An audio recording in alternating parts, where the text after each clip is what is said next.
CBS Radio Mystery Theater presents...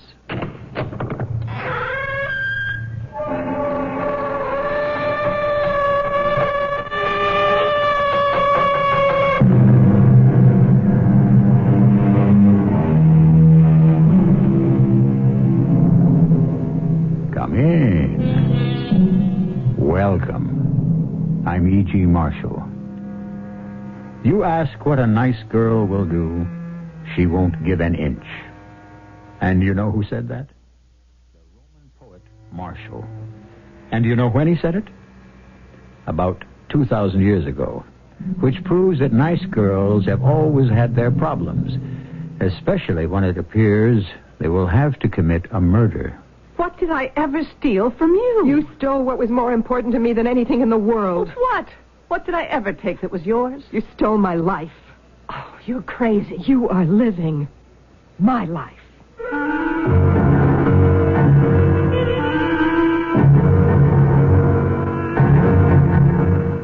Our mystery drama, Girl Talk, was written especially for the Mystery Theater by Sam Dann and stars Teri, Keane, and Ann Williams. I'll be back shortly with Act One. Case number 82, the supreme question. I took the case on my own. I had to know. Why does Oldsmobile Cutlass come up America's favorite midsize year after year? I started with an Olds dealer. Cutlass? Well, Cutlass is different cars for different people. At first, I thought it would be the same old song and dance. Yeah? Look at this Cutlass Supreme. It's stylish and practical. And a front center armrest, too. Or this Cutlass Calais. It's got the look and feel of a grand touring car. Full instrumentation. And this is the Cutlass Supreme Brougham for the nicest luxury touches. I had to admit, the guy made sense, and I love the velour interior. And Cutlass has solid engineering built in. Then came the clincher. Only Cutlass offers an available 4.3-liter diesel V8 engine designed especially for midsize cars. I did the only thing I could do at the time. I took a test drive. Case closed. There's no mystery. You can get that great Olds feeling. Discover that great Olds feeling. Take a test drive today.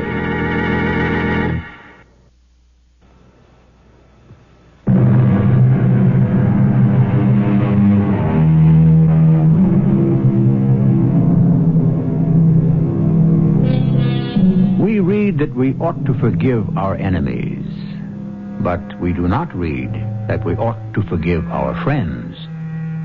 Today's text is from Sir Francis Bacon, who, in the end, forgave everybody, friends and enemies. As the years go by and memories fade, sometimes the distinction between them becomes somewhat blurred. Well, here we are, in the Everly household, where breakfast is proceeding, as usual. Renaissance has gone up 2 points. James? I advised Kenwood to buy it last week. James, we can get tickets for the concert tonight. What? Concert? The Basansky concert. Basansky? Didn't we hear him last week? No, that was Buslovsky. Oh. Well, once you've heard one Russian, you've heard them all. Buslovsky's a violinist. Do we have to go? Oh, we don't have to do anything. Uh-huh. I know what that means. You do? What? It means if we don't go, I'll wind up sleeping out on the couch tonight. All right, forget it. Look, I'm willing to go. You're willing to make the supreme sacrifice. I said I was willing to go. No. You'll only be bored stiff, so just forget it. Why don't you go by yourself? I have a lot of work I should catch up with. If I wanted to go to concerts by myself, if I wanted to go to the theater, to the opera, to the ballet, to art galleries by myself, I don't have to be married. Now, look, Edna. I said, let's forget it. What's gotten into you this morning? Oh, I see. All right. You don't want to forget it. All right. To continue. And I don't have to live here in Central City either. Assuming you can call this living. No, I don't know what you're talking about. You don't? No, I don't. What's all this about Central City all of a sudden? It isn't all of a sudden. You lost me. We raised our kids here. All our friends are here. This is our home. Why don't we drop it? This could become a very traumatic discussion. Hey, now, look, let's go to the concert. I mean it. I really want to. You do? Edna, honey, I'm sorry. Are you? I should have realized something. What's that? Well, it's a fact. When a woman starts to get up there... Up where? You know, middle age. Oh, middle age, huh? That's us, Edna, honey. We're middle-aged. We are?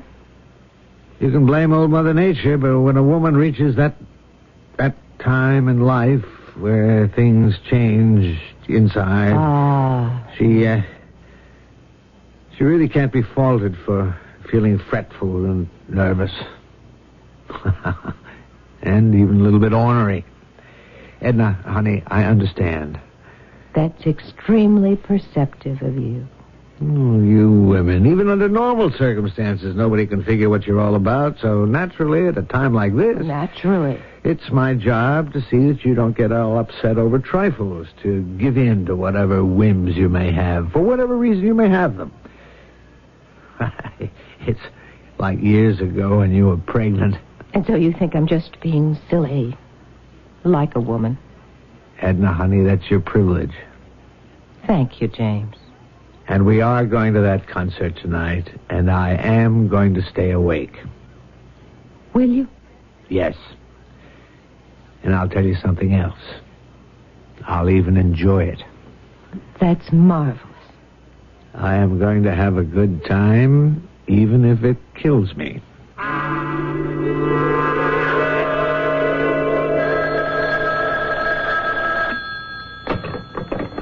Hello? Edna? Do you know who this is?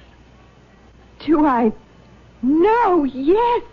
Yes, I know. Oh, Edna, your voice is still the same. Well, so is yours, Marcella. Well, how long has it been, Edna? How long? Oh, 30 years. Oh, it can't be. It was graduation day. We were both 22. I was 21. Now I know it's really you. Oh, what are you doing, Edna? What am I doing? Well, I suppose you could say I'm a housewife. No. Now, what are you doing now, this minute? Well, Senator, I was about to do the dishes. Well, leave them in the sink. Come on down here and talk to me. Come down to Washington? No, I'm here. In Central City? Yeah, I'm at the Metropolitan Hotel. Oh, you look wonderful, Edna. Oh, no. Compared to you, I must be a worn-out old hag. Oh, no, you haven't lost your looks. Well, no great accomplishment when you consider I never had too many to start with. How could you say that? Don't you remember? You were the prettiest girl in the class. How I envied you. Well, it evened out. I was pretty when we were young. You're the one who's pretty now. And you got the better of the deal, Marcella, because you are more than pretty. You're beautiful. Tell me, how's James? James. Do you really want to know? Well, I have sort of a proprietary interest in James. After all, I was the one who brought you two together. Yes, you did. I was the Cupid. The blind Cupid. Cupid isn't the one who's blind. It's Justice. Now, see? You're still smarter than I. Tell me about James. James. Well, James is 30 years older, 40 pounds heavier, considerably balder. Does he still write poetry? Poetry? Oh, good heavens, no. James is a stockbroker. A stockbroker? Can you believe it? James? A pillar of the capitalist system? Well, whatever happened to all those plans? He had to overthrow it. Well, he says he grew up. That's what he says. What's the matter, Edna? Oh, nothing. You forget. I know what your nothing means. Well, everything.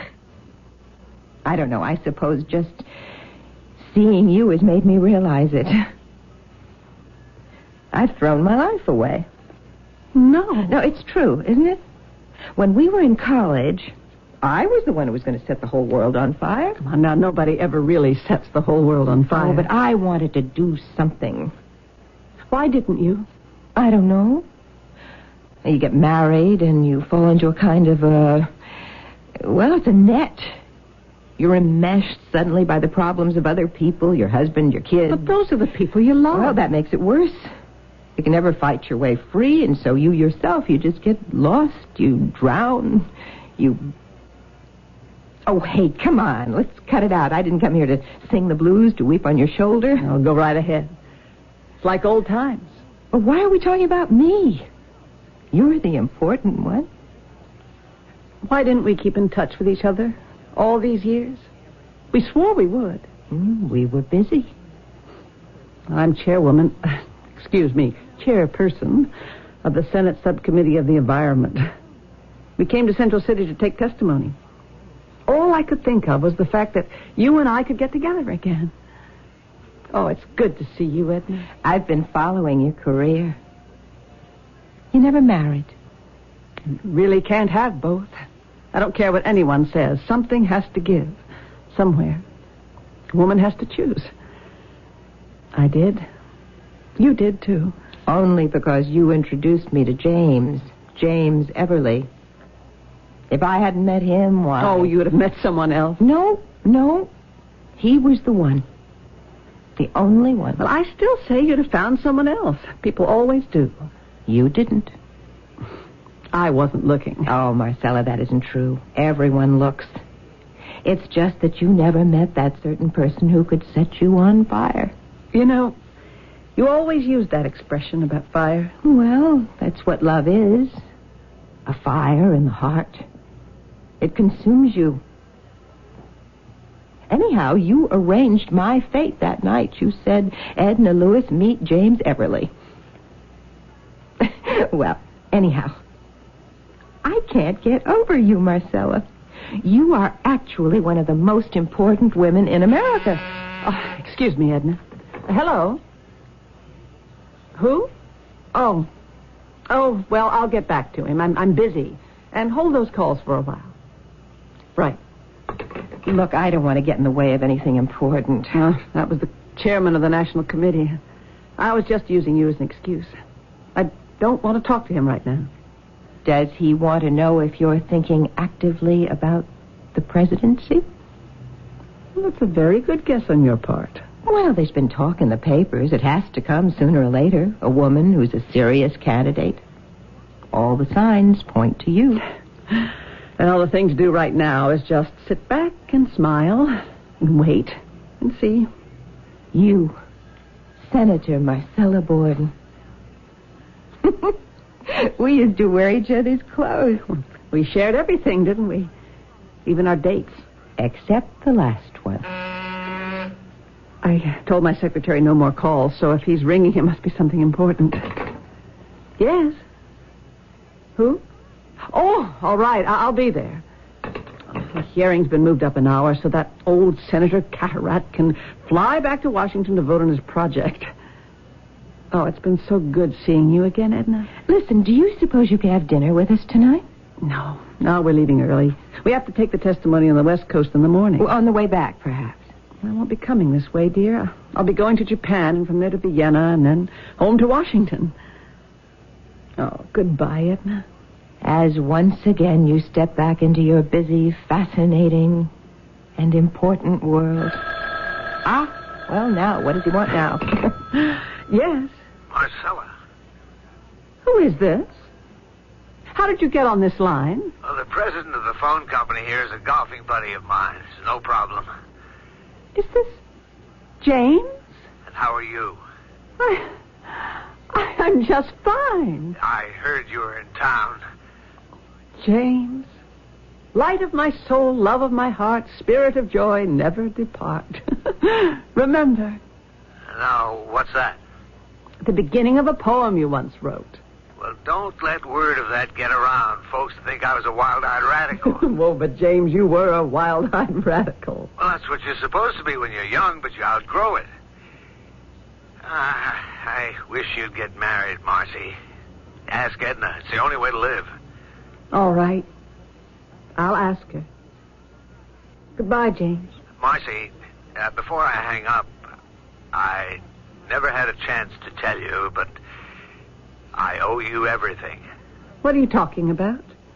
Because of you, I met Edna. And that was the greatest thing that ever happened in all my life. Oh, Well, bye, Marcy. And please, find yourself a guy. And make him as happy as Edna made me. goodbye, James. That was James. I heard. Why did you call me? Why? Well, Edna, I You wanted wanted see... to patronize me, didn't you? You wanted to make it crystal clear to me that I'm just some insignificant, unimportant little housewife. Well, Edna, don't Why say... couldn't you have just let me alone? Why did you have to remind me how miserable I am? Why, Marcella? Please, Up Edna. until now, I was able to make peace with it, or at least I could live with it. But now, you see, I can't do that anymore. You shouldn't have come here. Oh, Edna, I didn't mean to. Why did you come here now after 30 years? Well, Edna, I just... No, I know why. I know why. You have a chance to run for president. Oh, that's only a rumor. And you're afraid. I was never afraid of anything. All right, maybe you're not afraid. Awed, that's it. The presidency, I mean, you stand in awe. It's enough to make anybody stop, think, wonder, especially a woman. And so you came here to look at me. Edna, you don't know what you're saying. And to measure how far you've come, how high you've risen, how different you are. How completely you've shed the shackles that bind other women, and how qualified you are for a man's job. That's why you came to see me. I came to see you because you're my oldest friend. I'm sorry you feel this way. Oh, yes, I'm sorry, too. I have to leave now. I know. Will you be all right? Why, sure. What are you going to do today? Oh, any number of things. I could play bridge or golf or tennis. I could have an affair with a handsome man, assuming I could find one. I could do something worthwhile, like helping to plan a charity ball, attend a PTA meeting, volunteer work at the hospital. But I don't think I'll do any of them. Do you know what I will do? No. Yes. I'm afraid I couldn't. Well, then I'll tell you. I'm going to commit murder. We're dropping the curtain because it's not likely we'll get a better line with which to close Act One. Well, now, women like Edna, they just ripple along, flowing steadily from day to day, fairly quiet waters, but they run deep. If she says she's going to commit murder, you'd better take her seriously. But who is she going to kill? For that, you must attend Act Two.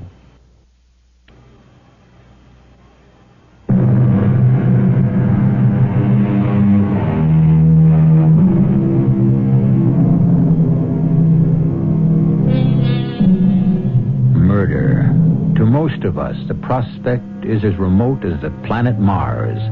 Murder? Why, that's something that's committed by murderers.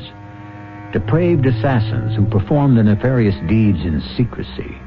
Consider for a moment the very first of the breed, Keane. In the very beginning, he was probably a bouncing little baby boy, a devoted son, a good brother.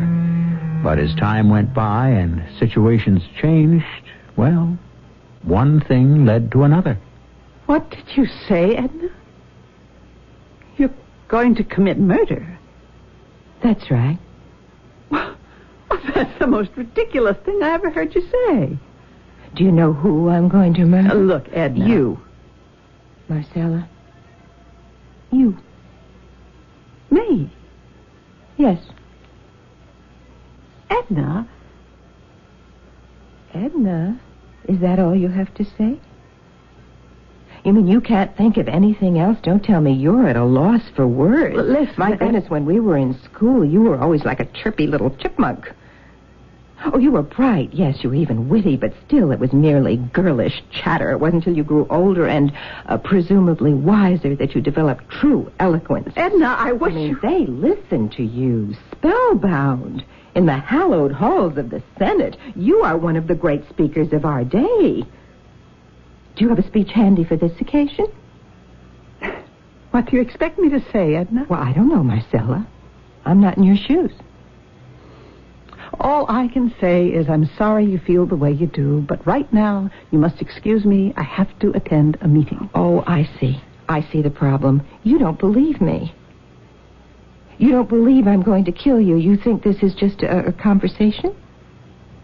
Well, I have something here in my bag. Now look, Edna. You look, Marcella. We have just placed this thing on a completely different basis, haven't we? Edna, What is this? Well, this is a .22 caliber pistol. Small, but neat, accurate, and deadly. Edna, now you need help. Oh, I see where this is headed. There's something wrong with me. Isn't there? You came here prepared to kill me. Of course. You even brought a gun. Well, naturally. I called you at that time. I remember it was exactly 9 o'clock. Exactly. You were here at 9:30. It had to take you at least 20 minutes to drive down. Just about. That means you had no more than 10 minutes to make that decision and get a gun. The decision had already been made long before you called. Oh? Oh, I decided to kill you 20 years ago. 20 years ago? Oh, yes, once it became apparent to me where my life with James was headed. 20 years ago? Yes, you see, Marcella, there just comes a time in a woman's life when the trap springs shut, and she can never get out. I'd been married 10 years. I'd already had both kids, and I could see that all the color and the brightness was fading from my life. The hopes, the dreams. Oh, I could have adjusted.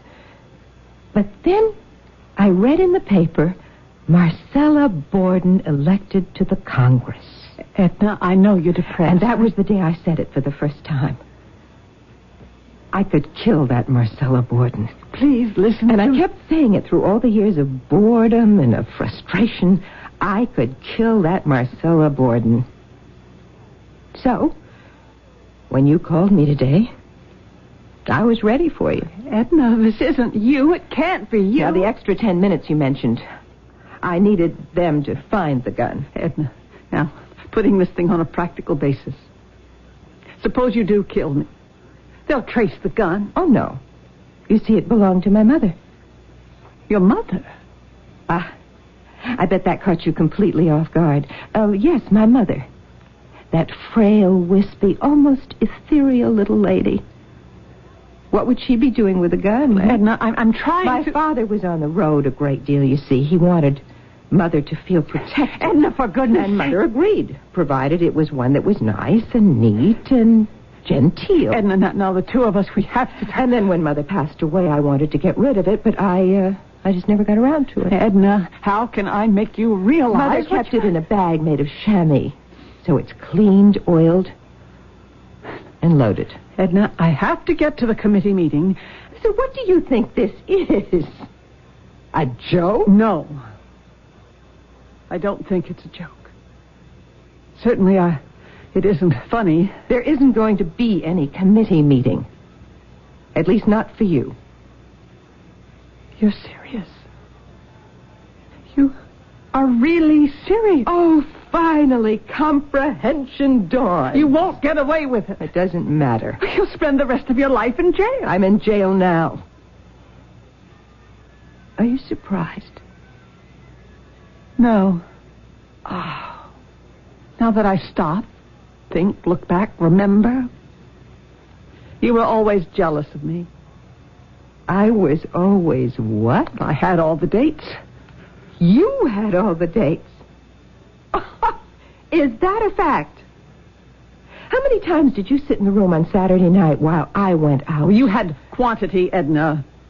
I had quality. I was prettier than you. You even admit it. Oh, you were. I think you still are.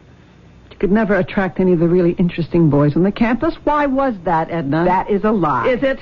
Who would cry in the room every Saturday night? Who would keep begging me? Edna, ask him if he has a friend. Ask him if he has a friend. Well, that's not quite the way I remember it. How do you remember it? You were the one who kept telling me to go out more. Don't sit home. Be seen. Let me fix you up with Tom's friend, Dick's friend, Harry's friend. That is a lie. Oh, of course, I suppose you have to learn to tell lies in politics. And maybe after a while you even come to believe them. But don't you try to tell me what happened, because I know. Oh, do you? Look at me. And look at you. Me, Mrs. Nobody, and you, Miss Famous. It should have been the other way around. Why? Why? I was not only prettier than you, I had more charm, more personality, and more ability. I had more brains. I don't think so. What you think is a lie. Oh, I see. That little piece of metal in your hand. That's what makes you right. Poor Edna. That is why I'm going to kill you, you see? You just said it. Poor Edna. For the last 20 years, if you ever thought of me at all, it was poor Edna. No.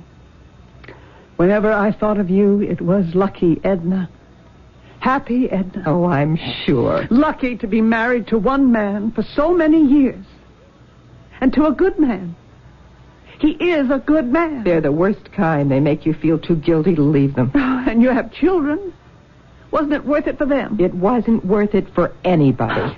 Why do you insist it's my fault? You made sure I'd meet James Everly.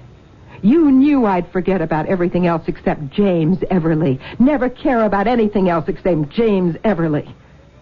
That was how you could pay me back. For what? For being so popular. For having so much promise. Oh, sure, you'd stifle me for the rest of my life. You'd get me out of the way.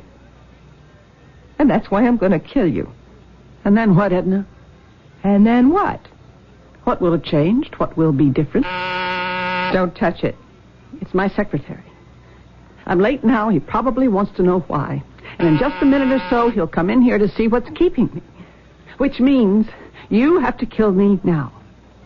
Right now. And you don't want to do that. This is a supreme moment of your life. You don't want to end it. You want to make it last as long as possible. Yes? Is Senator Borden there? Yes. This is Secretary. I have to speak with her. She can't come to the telephone just now. Would you tell her she's expected at the hearings? Yes, I'll tell her.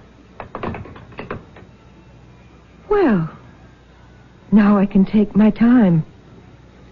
Now I can enjoy every moment of it. Edna, this won't help you. Oh, let me savor this moment. You've had 30 glorious years, Marcella. Let me have just a few minutes. It'll soon be gone, Edna. This thrill, this fever, this fire in the heart, it can't consume an entire lifetime. It can't burn away the past. When you pull the trigger, it'll be over, and all of it will be ashes. I don't care. You're insane. Oh, no, I am perfectly sane. Oh, are you? Look at yourself.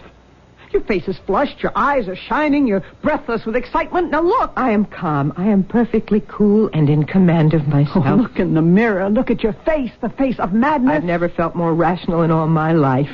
Do you think so? Look and see how mistaken you are. I know what you're trying to do. What? You're trying to distract my attention long enough so that you And I know what you are trying to do. You have to believe you're sane, that you're normal and in command of yourself. That's why you're afraid to look in the mirror. I am not You're afraid to look at that wild-eyed mad woman. Now look, I dare you. I am not afraid. Just move to the side. Move away. That's right. Now stand still and don't you try anything. Look. Whose face is that? Look closely. You are wrong. I am not. No! No! Stop! Let go of the gun, Edna! Let go! No! Let go of the gun, Edna! Let go!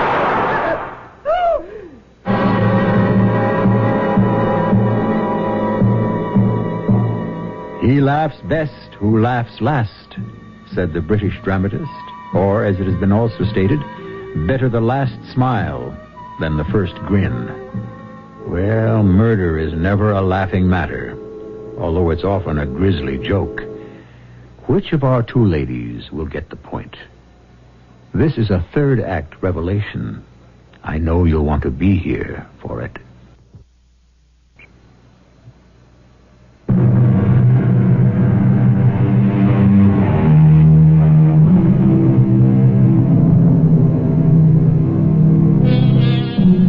Weep no more, my lady, sings the poet. But it is a woman's prerogative to weep. Indeed, it is even chauvinistically claimed that it is her destiny. Well, according to the way she's been telling it, a woman named Edna Everly has been weeping bitterly for the last 20 years. Whether it's true or not, the fact is, the whole thing may just have been settled once and for all by a gunshot. Edna? Oh. Edna? What happened? The gun went off. You fell to the floor. Are you hit? No, I don't think so. I must have fainted. Are you all right? You've got the pistol now. Yes. Would you really have killed me, Edna? The truth? If you feel like telling it. I don't know. Senator? Senator, you all right? Am I all right? I thought I heard a shot in there. A shot? That's right, Senator. Oh, now, come on. How could there have been a shot in here? Well, it sounded just like... Everything is all right, Dave. Senator, you're late for the meeting. Tell them to start without me. All right. Well, what are you going to do with me? Do I need this gun, Edna? Are you still determined to kill me? I don't know. You better hold on to it. I don't think that's such a good idea. I may want to kill you. You want to kill me? Why? Because of James? James? You gave James to me. No, dear, that's not quite the way it happened. What are you trying to say? You took James away from me. Oh, now, just a minute. I took James away from you. All these years you hated me for James? Well, all these years I also hated you for James. That's why we never sustained our friendship. It was James who made us hate each other. Why would you hate me? I told you. You took James away from me. Assuming that's true, which it isn't, why would you hate me for it? Because if I had married James... If you had married James, why, you would have been Mrs. Nobody.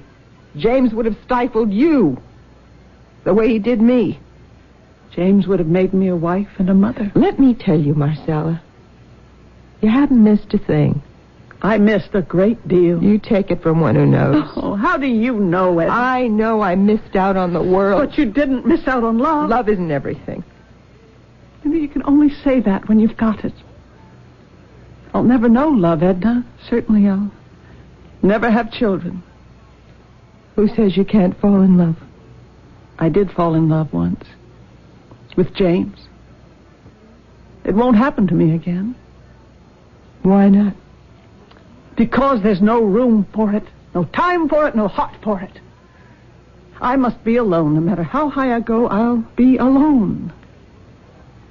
I envy you. You really expect me to believe that? Oh, no, I don't envy you all the time. Not when I'm working, speaking, campaigning.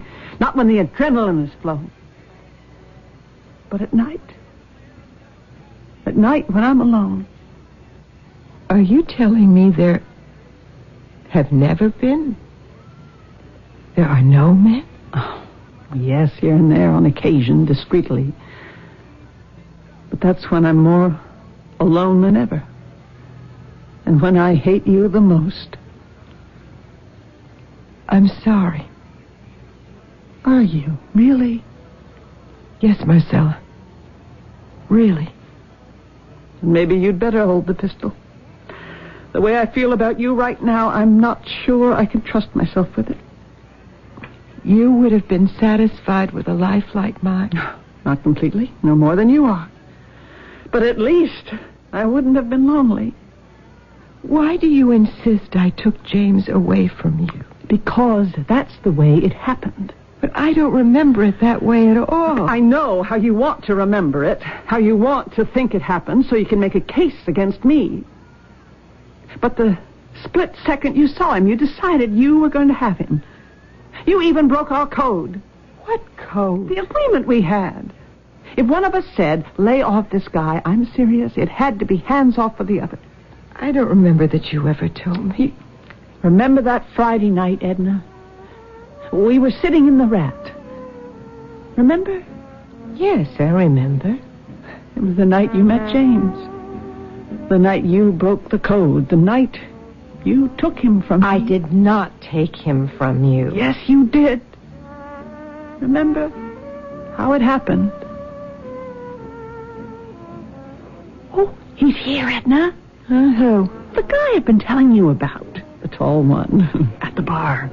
Oh, him? Mm-hmm. What's so special?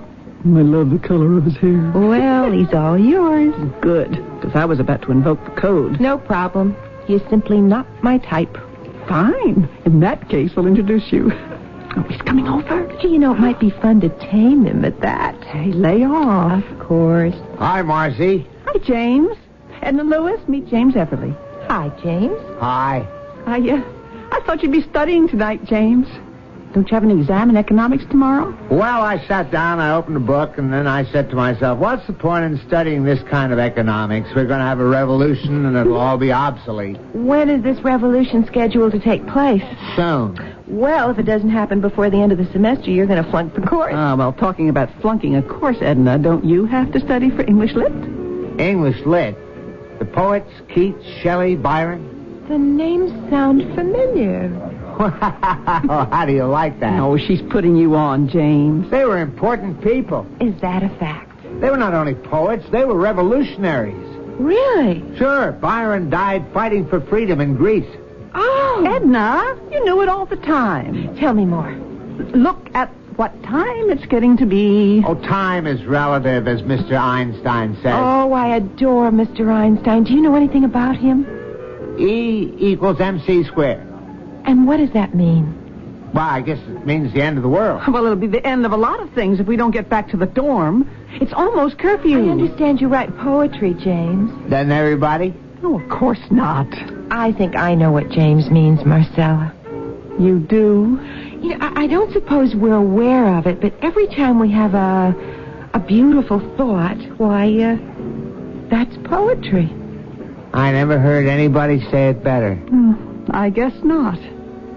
Edna, we really have a great deal to do tonight. You know, What with James Marcella is the most organized person I ever met. Hey, I have a great idea. Why don't we all go over to the dog robber? The dog robber? Hey, it's that new hangout. Oh, I'd love to go. But, Edna, we'll miss curfew. Listen to her, James. You'd think we never stayed out past curfew before. Well, you can't let the system oppress you all the time.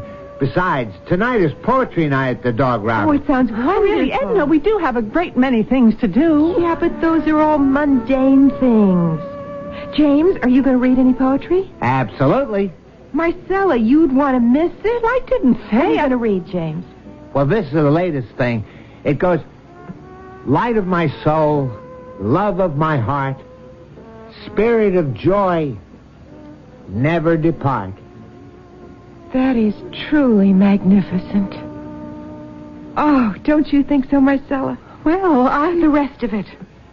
I must hear the rest of it. That's how it happened. No. You moved in on him the minute he sat down at the table. I do not remember it that way. How then? Tell me how you do remember it. Tell me, go ahead. Now, how have you rewritten it? You had to rewrite it so you could blame me, so you could hate me. Please, Marcella. So, it's starting to come apart. How have you rewritten it? How have you? How have I what? I'm asking you the same question. How have you rewritten it? Not by a single solitary word. All right, I'll confess if you will. Confess to what? I had to believe you gave him to me, just as you had to believe I stole him from you. Because you did. How could I take what you never had? That isn't true. I did have him. Marcella, you never wanted to believe that he chose between us. You could never admit to yourself that you lost out to me. That isn't He true. sat down at the table. He looked very carefully at each of us, and he decided. It didn't matter what either of us said or did. He made the choice. I believe it now. Do you, Marcella?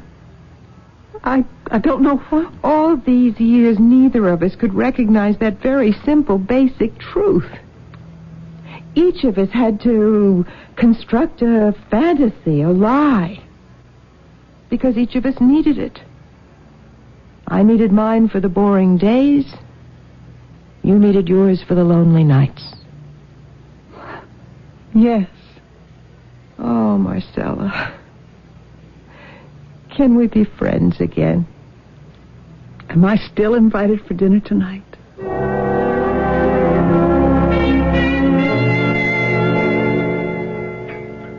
James, do you remember the night at the Rat? What night? What night? Honestly, the night Marcella introduced me to you. Oh, that night. You came over to the table and you sat down. You remember that? Yes, I remember that. Do you remember what you said? If you want the truth, not a single word. James, such an important night, and you don't remember what you said? Well, how could I remember? I was half drunk. James. I couldn't tell you what I said, what you said to save my life. Then I guess we'll never really know. Know what? Nothing. You girls must have had quite a reunion this morning. We certainly did. I'd like to have heard some of the things you said. Oh, I don't think you'd be interested. It was just girl talk.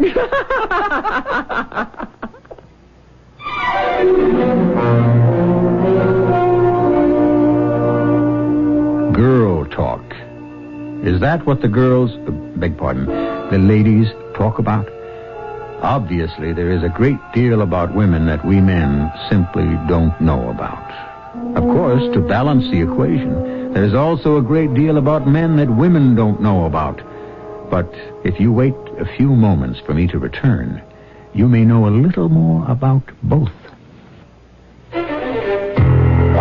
If you're a driver, if you're actually driving a car right now, consider this. 55 miles per hour saves you gasoline, and you know how much money that can cost you these days. 55 miles an hour saves you other troubles you don't need, like the worry about that car behind you with the flashing light on top. It's after somebody else. 55 also saves wear and tear on your car. But even more important than any of those things, 55 saves lives. Since 1974, when this national speed limit began, driving 55 miles an hour has been the single biggest factor in reducing highway deaths by more than 36,000 people. That's a lot of lives.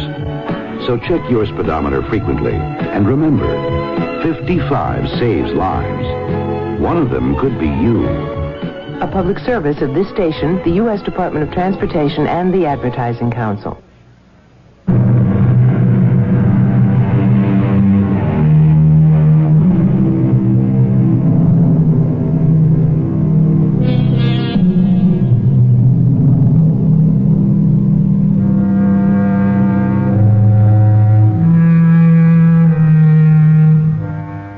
Today's achievement is tomorrow's confusion.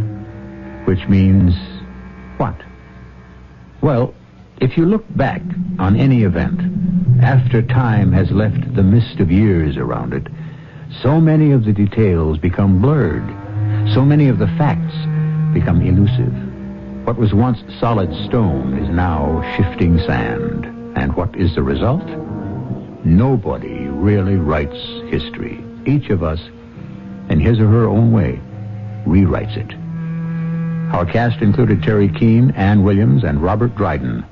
The entire production was under the direction of Hyman Brown. And now, a preview of our next tale. Yes, something's going wrong. What's happened? The German guns have fallen silent. That's probably the prelude to the counterattack we've been expecting. Yes, sir. To the north? Well, that's just it. Gresham and Hodges and the other outposts are all reporting heavy activity in the hills above their sectors. Down here? Well, are we getting support? Well, we still can't get clear radio contact with beach headquarters. The terrain is too rugged. You want Scotty and me to run back on foot? Yep, I do. You find out if the 191st Tank Battalion's come ashore yet. Tell them we could sure use some of it. Yes, sir. Now, we've seen activity on 3 sides of us, so we're in danger of being cut off. So we could run into German patrols between here and the beach. That's right. Otherwise, with luck, you'll be there and back by tonight.